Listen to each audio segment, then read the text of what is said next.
예, 매주 금요일 취재 편의점과 함께 해주시는 아주 바쁘신 분이죠. 조국혁신당 신장식 의원 스튜디오에 나오셨습니다. 안녕하세요, 의원님. 네, 안녕하세요, 신장식입니다. 예, 아니 방송으로만 보다가 또 여기서 직접 뵈니까 이렇게 반가웠어요. 스튜디오에서만 보다가 아직 그 저녁 그 여전히 평화방송에서 예, 평화방송에 아직 이렇게 남의 방송 와서 영업하면 안 되는데 한번 나와주세요. 아니 지난번에도 한번 갔는데 여튼 예. 저녁 6시에 저도 잘 듣고 있습니다. 예, 우리 예. 김종일 평론가님의 예. 날카로운 진행. 예, 가끔 나와주시고 워낙 뭐 신장식 의원님이 또 인기가 많으시다 보니까 여기저기서 또 모셔가려고 해서 경쟁이 붙어서 저희가 좀 뒷전으로 밀린 거 아닌가. 아니요, 그렇진 않습니다. 사실 저녁 방송을 하기가 예. 사실 되게 어렵더라고요. 저녁에 맞아요. 일정들이 많아가지고. 제가 신장식 의원님하고는 굉장히 각별한 인연이 있는데 저를 한번 예전에 뉴스 하이킥 갈 때 불렀다가 네. 법정 제재 받았잖아요. 아, 뭐 그런 일이 있었죠. 근데 법정 제재를 하도 많이 받았는데 전부 다 행정소송 가서 다 이겼어요. 다. 제 발언으로 법정 제재 받은 것도 이겼어요. 다 이겼어요. 다 이겼어요. 다 이겼어. 예. 지금까지 7전 7승이에요. 제가 그래서 굉장히 신장식 의원님한테 미안해하다가 예. 그때 법정 제재 받은 것 때문에 또 의원이 될 수 있는 원동력이 되지 않았나. 약간은 그런 생각도 해요. 네, 제가. 당시 이동관 방통위원장, 유일인 방심위원장에게 예. 결과적으로 감사드립니다. 알겠습니다. 예, 신장식 의원 모시고 현안들 얘기 해볼게요. 뭐 오늘 오시는 분들마다 이 얘기는 좀 안 여쭤볼 수가 없을 것 같은데 이재명 정부 한 달 좀 어떻게 평가하십니까? 속도전. 속도전. 네. 그러니까 제가 보기에는 이 속도 일을 해나가는 속도가 정말 이렇게 업데이트 기자들도 업데이트하기가 힘들 정도로 그러니까요. 더군다나 이제 정치 국회의원이니까 그러니까 기자들은 자기 뭐 정치 경제 뭐 이렇게 자기 파트들이 있는데 우리는 다 봐야 되잖아. 그렇죠. 그러니까 정말 속도를 따라잡기가 어렵다. 예. 속도전. 그다음에 두 번째는 대한민국에서 처음 보는 행정 달인 대통령. 오, 그러네요. 예전에 행정의 달인이라고 하면 보통 고건 총리한테 보통 붙었던 수식어인데. 예, 그 양반은 이제 행정의 달인이라고 하는 게 뭐 20대부터 군수하고 했었으니까 맞아요. 그분이 예. 고시 보고 군수로 시작을 하셨던 분인데 그거는 이제 소리 없이 그냥 일이 이렇게 소리 소문 없이 되도록 하는 뭐 이런 정도 얘기를 하는 것 같아요. 근데 분명한 방향을 가지고 개혁이라고 하는 방향, 민생이라고 하는 방향을 가지고 이렇게 빠르게 문제를 해결해 나갈까? 예를 들면 죄송한 말씀입니다만은 호남 지역에 가서 타운홀 미팅 할 때 예. 아니 어디 보니까 자치단체장들보다 더 업무 파악이 잘 돼 있다라는 느낌들을 받았고 오히려 예. 호남에 계신 분들이 아니 우리 자치단체장들 조금 더 분발해야 되는 거 아니야? 뭐 이런 평가들을 하시더라고요. 아니, 그러니까 그날 뭐 다들 아시겠지만은 이제 광주공항 이전 예, 문제를 놓고 맞습니다. 굉장히 첨예한 지역 간의 갈등이 있었는데 그게 굉장히 오래됐어요. 지금. 맞아요. 굉장히 오래됐어요. 근데 뭐 예. 아직 해결이 된 건 아니지만은 좀 대통령이 한번 왔다 가니까 좀 실마리가 풀리는 것 같아요. 예, 지금. 보통 그럴 때 우리 기존의 대통령들은 되게 추상적이고 원칙적인 원론적인 이야기를 하고 잘 협의해서 잘 풀어보세요. 뭐 이런 거죠. 그러면 뭐 제가 도움 드려야 될 분 대통령실에서 도움 드려야 될 부분이 있으면 적극적으로 도움 드리도록 하겠습니다. 잘 협의해서 갖고 와 보세요. 뭐 이런 정도인데 예. 그냥 바로바로 그 자리에서 문제 해결의 방향이나 원칙이나 이런 것들을 얘기를 해버리잖아요. 그러니까 그 오히려 이제 공무원들이나 또는 지방자치단체장들도 그냥 막연하게 돈 주세요, 막연하게 왜 우리 홀대예요 이런 얘기로는 설득이 안 되겠구나라는 게 그 자리에서 딱 보이더라고요. 예. 명분과 방법론을 같이 갖고 와라. 그래야 이 문제를 해결해 나갈 수 있다. 그래서 저는 지난 한 달간 속도전 그리고 두 번째는 대한민국에서 처음 보는 유형의 행정 달인 대통령? 행정 달인 대통령. 예. 예. 그게 굉장히 인상적이었어요. 그렇군요. 정말. 뭐 이제 뭐 당연히 국가 입장에서도 좋은 거고 나라 입장에서 좋은 건데 다들 이제 걱정하시는 게 이러다 쓰러지는 거 아니야? 뭐 하루가 30시간이었으면 좋겠다 이런 말씀하시더라고요. 예. 예. 뭐 참모들도 이제 코피 살 빠지고. 뭐 이빨이 뭐 흔들려서 잇몸 뭐 영양제를 마시네 그런데 어제 그 제가 인상 깊게 봤던 게 그 하루가 30시간이면 좋겠다 그러니까. 그 얘기를 했는데 그 뒤에 참모들이 앉아 있는데 표정이 안 좋더라고요. 한숨 푹 쉬지. 그럴 수밖에 없어요. 그러니까요. 코피 쏟았던 참모진 표정이 하루 30시간이면 좋겠다. 예. 근데 이제 그래서 많은 분들이 좋은데 이 속도 그리고 행정을 정말 잘 파악하고 있고 현안 파악을 깊숙이 본질을 잘 파악하고 있는 대통령이 저렇게 일하다 쓰러지면 어쩌나라는 생각을 하실 거예요. 네. 그러니까 본인의 건강도 잘 관리하셨으면 좋겠다.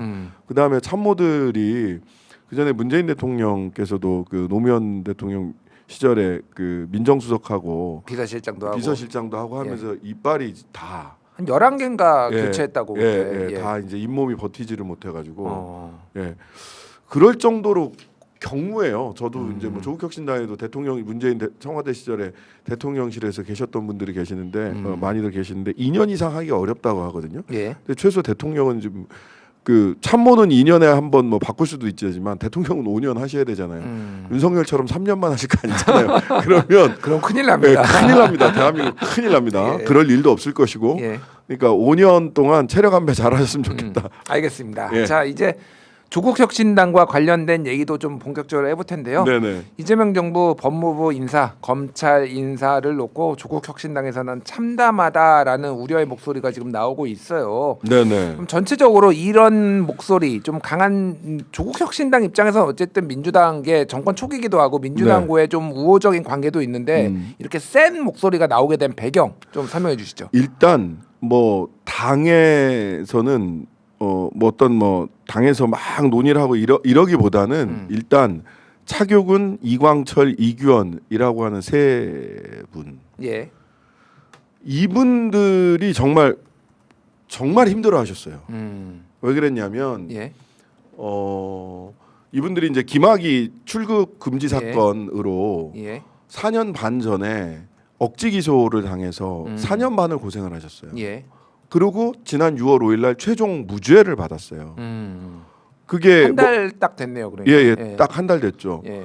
그러니까 그 당시에 김학의 과거사 그 검찰 과거사 진상조사가 그 법무부 산하에 진상조사위원회가 만들어져서 김학의 사건 다시 들여다봤단 말이죠. 예. 그러면서 김학의가 이거 내 과거가 드러나가지고 뭔가 처벌받을 수도 있겠다 싶으니까 밤에 그 기억하시나요? 사진 자기랑 닮은 친척을 앞에 세우고 맞아요. 출국하려고 하다가 제지됐죠.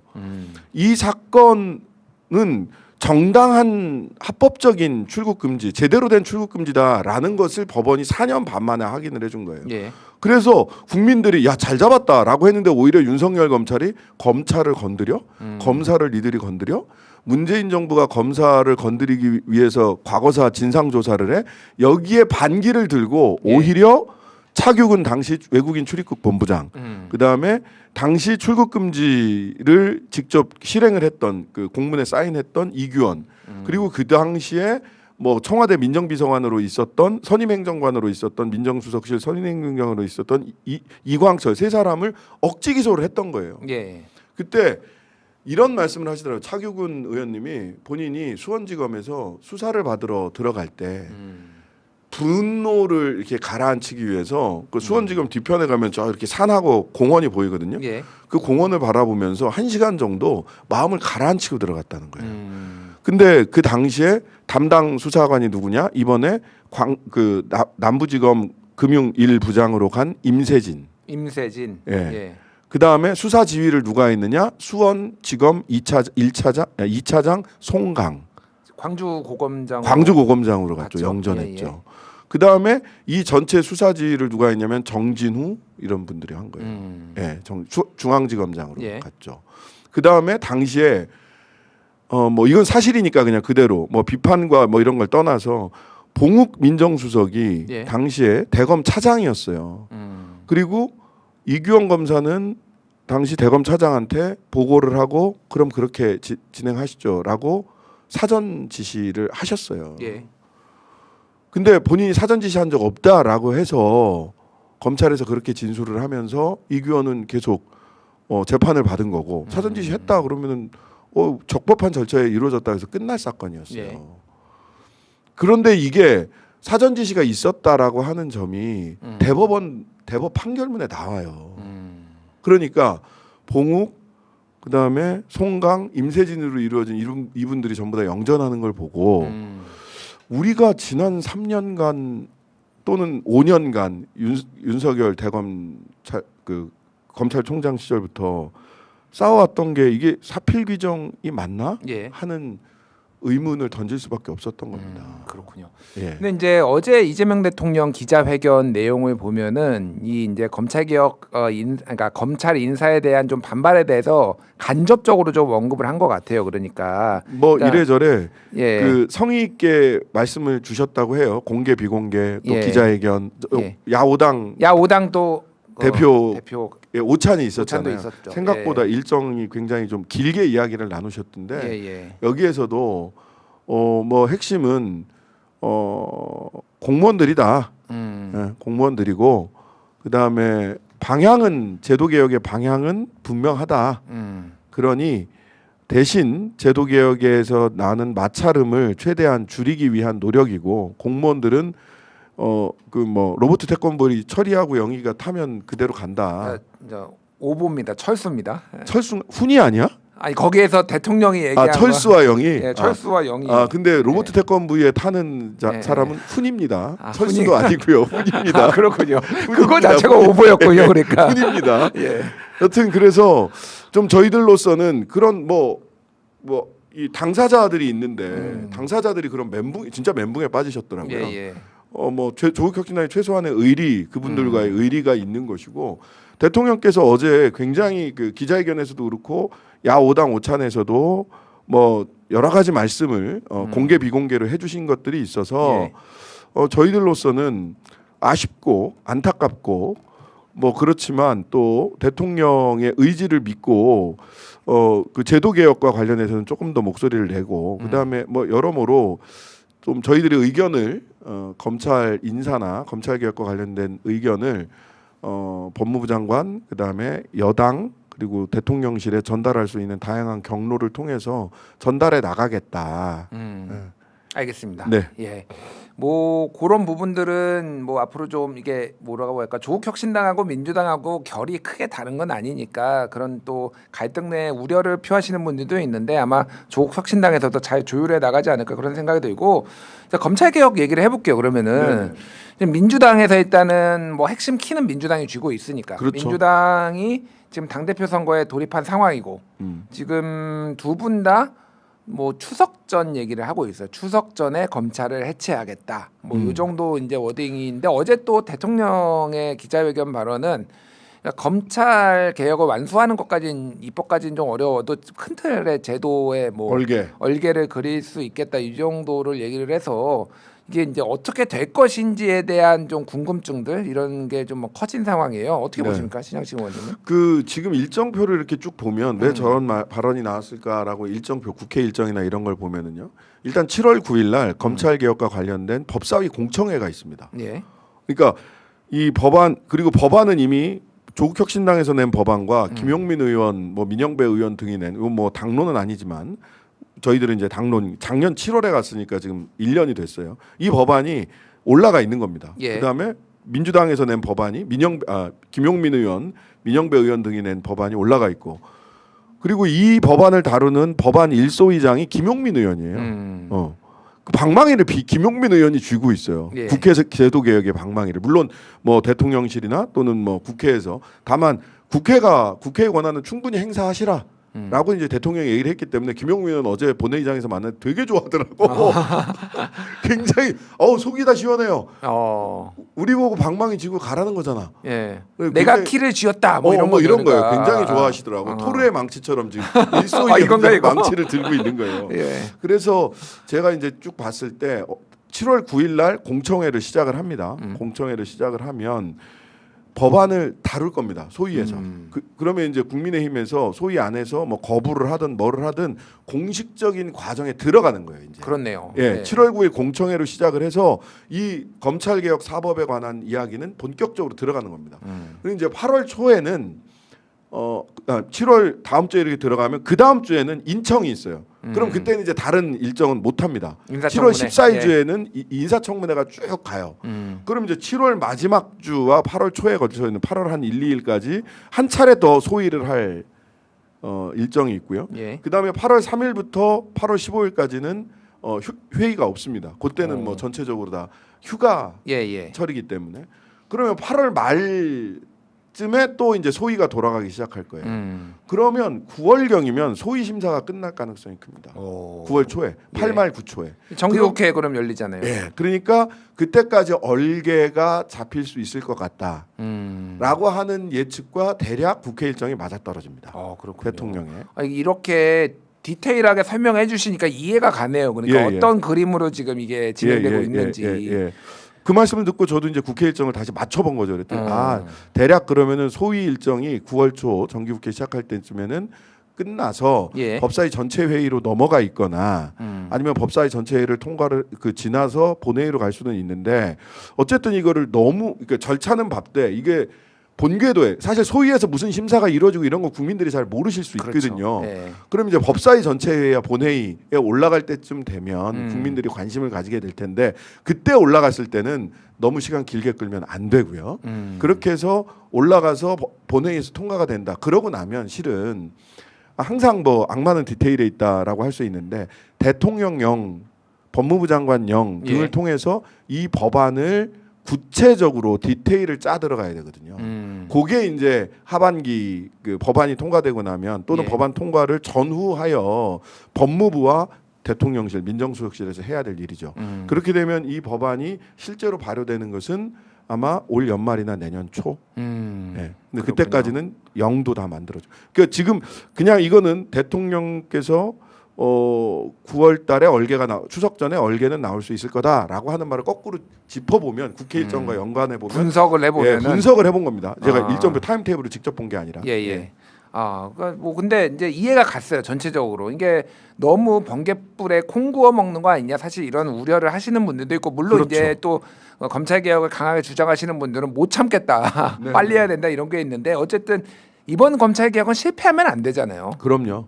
실패하면 안 되니까 좀 약간 답답한 부분이 있더라도 확실하게 좀 해야 되지 않나 그 생각이 많이 들어요. 그렇습니다.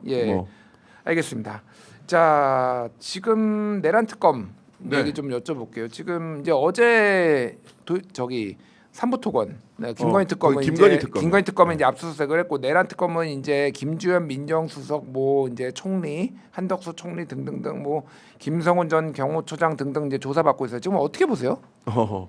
둘 다 속도전인데 정말 조은석 그 내란 특검의 속도전도 대단하고 그다음에 딱 사실 이제 조은석 그 특검이 내란 그 속도전을 시전을 한 이유는 김용현을 구속하기 위한 거였잖아요. 구속 기간 연장하기 위한 게 있었고 그래서 준비 기간 20일을 사실은 본인들이 그 20일을 희생해 가면서까지 김용현을 계속 붙잡아둔 거고 6일 만에 아마 그때 구속했던 걸로 원래 준비 기간이 20일 동안 준비하고 준비 기간 끝나고 자 본특검 시작입니다 하면 그때부터 이제 특검 기산이 되는 건데 본인들이 한 보름 정도를 희생을 한 거예요. 본 수사 기간. 그렇네요. 그럼에도 불구하고 김용현을 잡아두는 게 중요하다고 생각을 하셨던 거죠.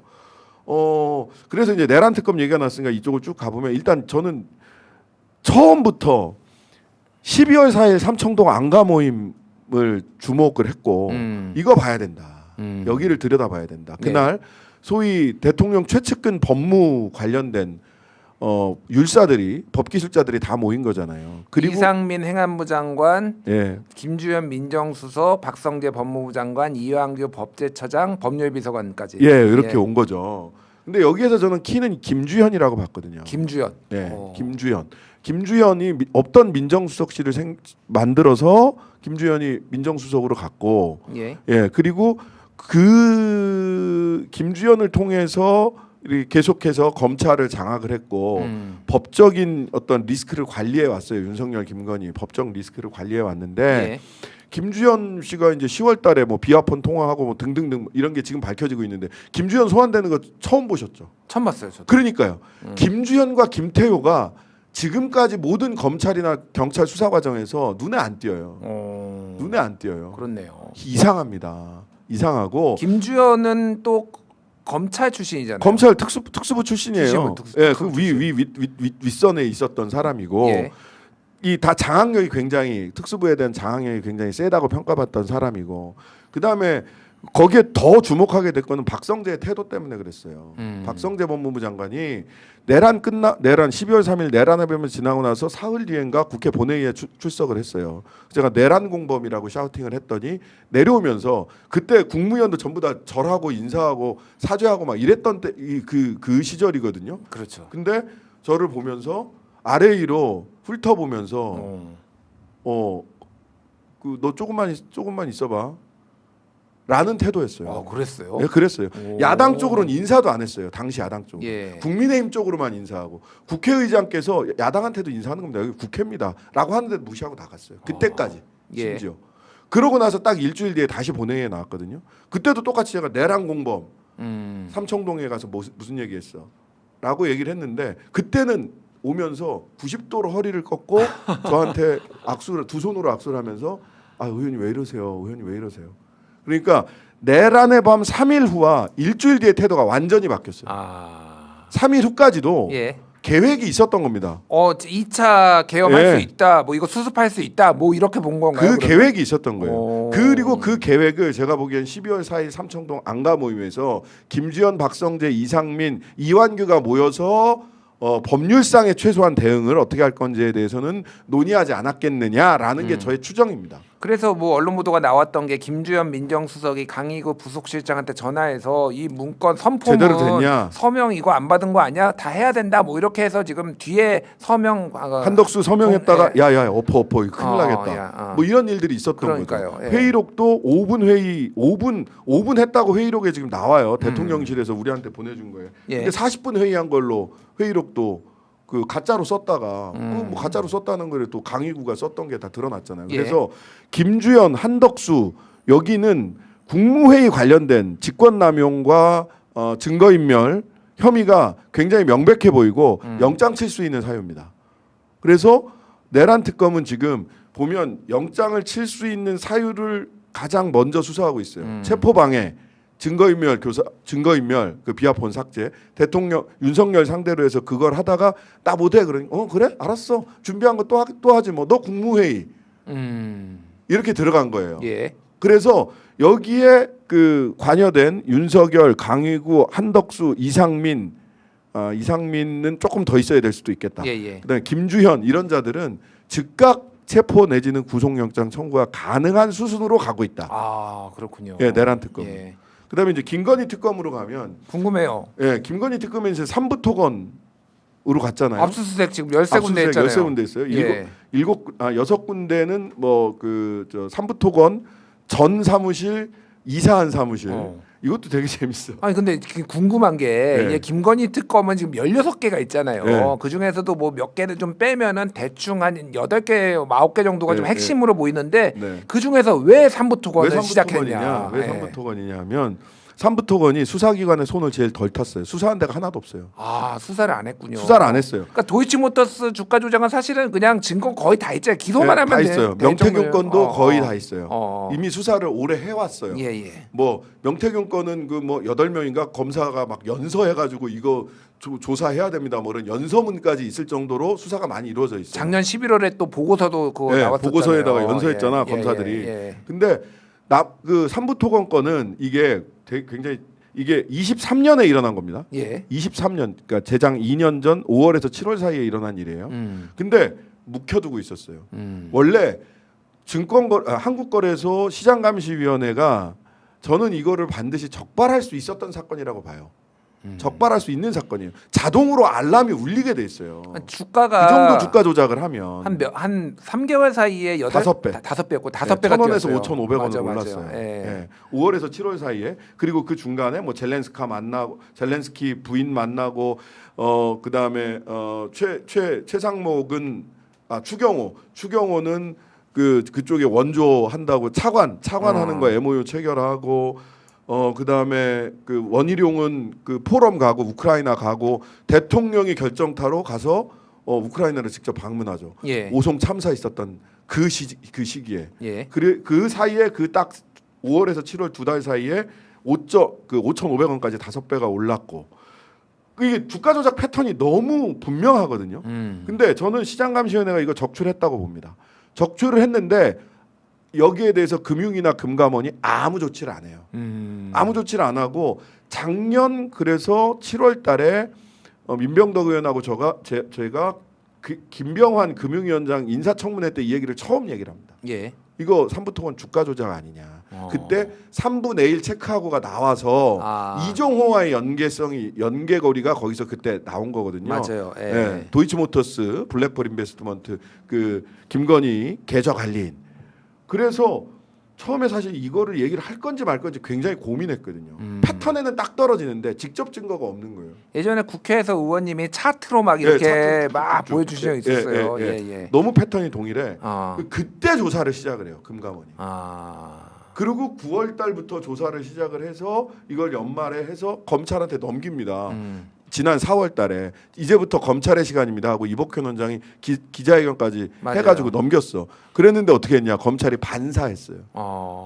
압수수색 해라라고 넘겼어. 예. 금감원에서는 계좌 추적까지밖에 못하니까 이제 강제 수사는 검찰에서 해라라고 넘겼더니 야 니들이 전문성이 있잖아요. 니들이 하고서 반사해서 다시 금감원으로 넘어왔어요. 그러니까 수사기관에서는 삼부토건은 단 한 번도 수사한 적이 없어요. 그렇군요. 그때 그 금감원에서 이복현 원장이 발표할 때 주가 조작을 한 것 같다라고 했지만은 또 김건희 씨하고는 아직 관련된 걸 못 찾았다 이렇게 얘기했거든요. 그랬어요. 김건희가 있습니까 없습니까?라고 국회 정무위원회에서 민병덕 의원이 질문을 했을 때 그때 유명한 짤이 나왔죠.